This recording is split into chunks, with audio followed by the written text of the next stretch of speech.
are you? The opening line is one of the most important lines in a script. The only ones that surpass it are when the theme is stated, You are who you choose to be. and when the theme comes back around in the climax. It has to set the mood. It needs to convey important elements of the story while hooking the audience. I believe the best opening line in all of television comes from Severance. Who are you?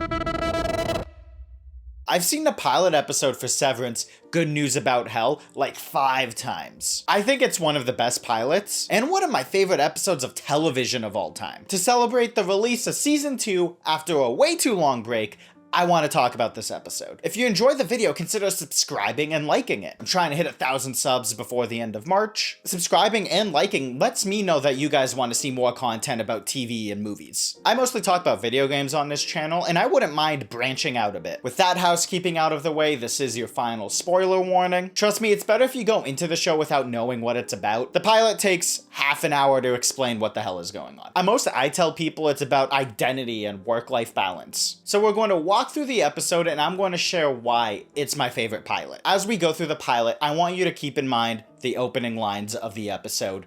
Who are you? In general, have that in the back of your mind throughout the entire show. The opening scene in general is amazing, even excluding the opening line. It starts as unsettling as possible. Much like this girl, we're dropped in this eerily symmetrical room with no windows, and we're bombarded by questions. Chief among them, Who are you? we know nothing about her, which is just as much as she knows about herself. The questions that are asked are ones that everyone should be able to answer. Excluding one that doesn't really make sense, it's easy to think about the answers you would give, while trying to imagine what it's like to forget the eyes of someone so close to you. Seeing her go from anger to confusion to sadness to fear leaves a pit in your stomach. It's hard to watch this and not feel every emotion she's feeling. A lot of that is because of Britt Lauer's performance. Okay, what's happening?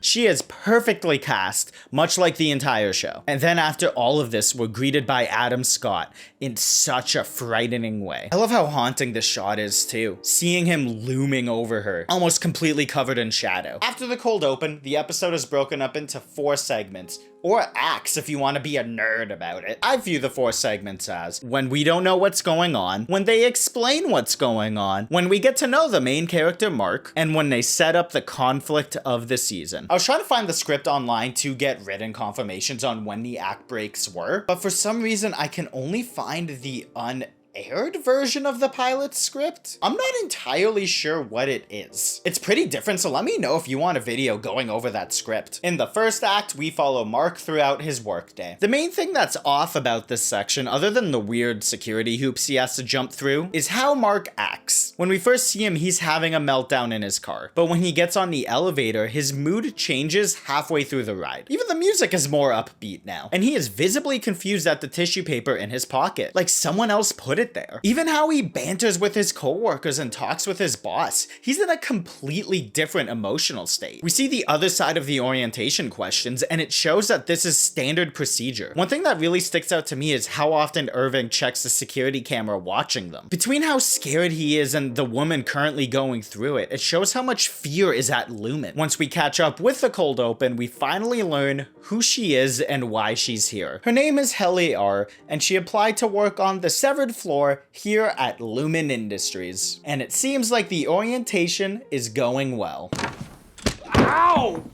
Fuck! We still don't know what the hell is going on, because first we have to go through one of the best scenes visually in the show. Helly wants to leave, and Mark guides her to the stairwell out, but doesn't see her off. She walks through the door and ends up in the same hallway. She tries again, but the same thing happens. Because the show believes in the rule of thirds, we see it one more time, but it's not from her perspective, so we know that space and time are working fine. She asks him if this is hell, and I will touch on that later, because we finally got to the show explaining what the hell is going on. Everyone who works on this floor had their memories severed. They can only access their work memories at work, and only access the memories from their life when they're not at work. When they're in the office, they're called innies, and when they're out, they're called outies. For all intents and purposes, they are 2 different people, which is why Who Are You is such a f***ing brilliant line to start this show with. It's also why they asked asked Helly those questions and why she couldn't answer any of them. I think the brilliant part about the questions is that it's not just stuff everyone should know about themselves, but there's a secret double check about their birthplace. I imagine if someone says they don't know for their birth state, there's still a chance that they can say their birth state when they name a random state. I think it would be an instant fail. Odds are, if they say their birth state there's something deep down inside of them that still remembers. And if a connection like that isn't severed, it provides a risk. Also, it's a good way to make sure they still have basic knowledge about their country. Looking back at the first half hour of the show with the context of the severance procedure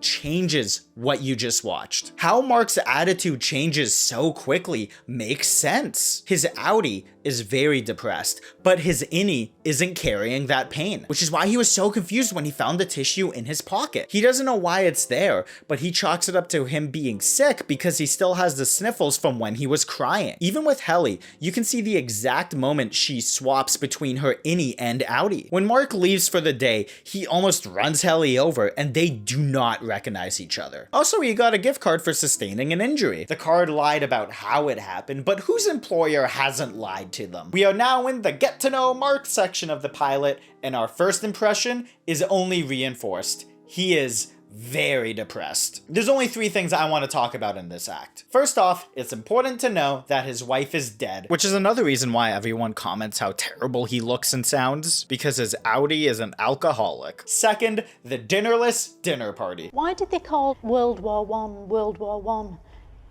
It's quite pessimistic numbering, isn't it? Or did they just know it was the start of a franchise? Well, yeah, I mean, no one would have called it World War One because World War II hadn't happened yet. Here we learn how controversial the severance procedure is. As soon as it's brought up, the mood changes like it does when that one uncle gets political at Thanksgiving dinner. You really feel the weight of Mark's job here. And this is when the philosophy in the show really shows its head in the pilot. I just always be thinking about, the other one. So in effect, that version of you is trapped there. What they say is kinda rude. Like, maybe don't bring up how you would be worried about your innie, even though he sees both versions of him as the same person. Also, don't comment about how the other one is trapped. And B, exists to get you, the audience, thinking about what it truly means to have your memories severed. This is one scene I would definitely recommend watching back with Who Are You in the back of your mind. With all the points that they bring up in the scene, I want to ask you, viewers at home, would you do it? Like, not specifically taking the job at Lumen. I mean, would you get severed for any job? Personally, I wouldn't. We are not ourselves without our memories. Any reaction you have to something, whether it's unconscious or conscious, is based off of your memories. So severing yourself fully from them creates another person. Mark is the only outie that we get to see throughout this episode, and he does seem relatively similar. The main difference is depression. Overall, I think there's a few reasons why I wouldn't want to get it done. I don't want to curse anyone to a life where they exclusively work. Like, yeah, they get incentives in the office because you kind of need to do that if they're trapped there forever. But it's like Helly said, it's hell. All they have is crappy corporate incentives to keep themselves going, which sounds like a nightmare. Well, I guess if you get fired, you're basically dead because your outie is never coming back to the office. So there's another incentive. Also, I don't really see the upside to it. From my perspective, I don't get to work and I have to take a 9-hour nap in the middle of the day. But if it's a job that I don't like doing to the point where I need to be severed, why am I working there? And if it is a job that I like and gives me fulfillment, why would I not want to remember it and not be able to take any pride in my work? The last reason why I wouldn't want to do it is because I wouldn't have any control of my body for 9 hours. It would be someone else in charge. And also it's possible that I wouldn't even like that person, or that they would hate me for putting them there. Keep in mind that it wouldn't be you down there. It can't be you down there. Even if your innie and your outie act identically, because you don't have access to your memories at all, it isn't you. And it is impossible to judge how your innie would act, because you would be basing that judgment off of your experience, something your innie doesn't have access to. For all I know, if I had an innie, he might love it. The idea of giving myself a split personality because I don't want to think about my job or my feelings is terrifying. And later episodes do show how it can be scary. If you couldn't tell, I really love the philosophy of being severed. Whenever I talk about the show with anyone, I always ask if they would do it, and why, especially because neither of us can prove if our innie would agree. So again, please comment if you would do it or not. It's truly a dialogue that I love having and I will never get tired of. The other thing I want to talk about in this section is one thing that Mark's sister tells him. I just feel like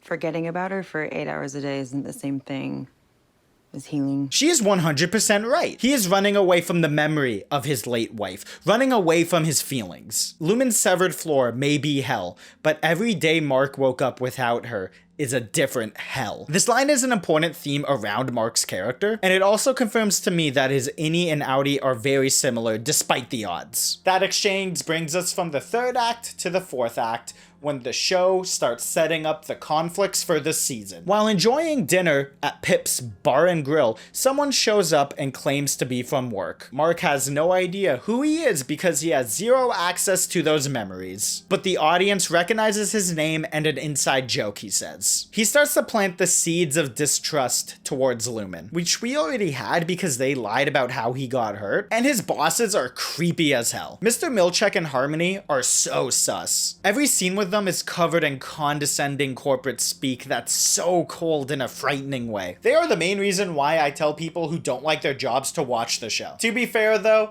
I kinda tell everyone to watch it. God damn, Milchek is so creepy, man. He acts with such a strong layer of condescension that I never know if he's telling the truth or not. I can't get a read on him, and he is terrifying because of it. He's got some skeletons in his closet, and he's never telling a soul. And Harmony is just so mean. She is so cold towards everybody in that perfect corporate way. There's definitely something off about her too. Her monologue about how her mother was an atheist and we imagined hell is so good too. Once again, reinforcing that this floor is truly hell. The episode ends with the reveal that she is Mark's neighbor, making the audience not trust Lumen. Now, is she severed too, or is she messing with Mark? Is Petey telling the truth? What we saw down there on that floor, how much of it can we trust really happened how we saw it? All of those are questions that the pilot left me with, and are why it's so hard to only watch one episode at a time. There's still one more thing I want to say about the pilot though. I saved it for last because it's present throughout the entire series. This building, this floor, terrifies me. The idea of being trapped down there is suffocating. Especially because if I was an innie, it would scare me having to rely on my outie so much. If they never go back, I may as well be dead. That whole building is an uncanny valley, liminal space, the back rooms, however you want to say it. And I hate it. And I mean that in the best possible way. It's one of the reasons why I love the show so much. With the sprawling hallways, lack of windows, and interesting tech do a great job of giving me that dreamlike feeling. Like the keyboards don't have control or escape keys. How it's shot too couldn't have been done better. Everything that Lumen has their hands on is disgustingly symmetrical. You can tell they made it that way because symmetry is pleasing to the eye, but Lumen takes it overboard and makes it so cold and lifeless. The symmetry here is unnatural. The only time that the pilot didn't give me that feeling was when Mark was at his sister's. Mixing that with all of the corporate toxic positivity and everything everyone hates about big companies. Everything's too clean. It's unnerving. In Innie's entire existence is the "don't forget you're here forever" sign from The Simpsons with no "do it for her." Severance is a once-in-a-generation show. Every part is perfectly cast. It's shot beautifully. The direction is on point. Every aspect of the show is firing off on all cylinders because at the core of it is a brilliant script. I knew it was going to be something special based off of the first scene alone. And those first 3 words echoed throughout my mind during every single interaction in the show. Do you agree? Think I'm an idiot? Comment down below. Like the video if you got a Defiant Jazz playlist, and subscribe for more content. Follow me on other platforms if you want. Take care, guys.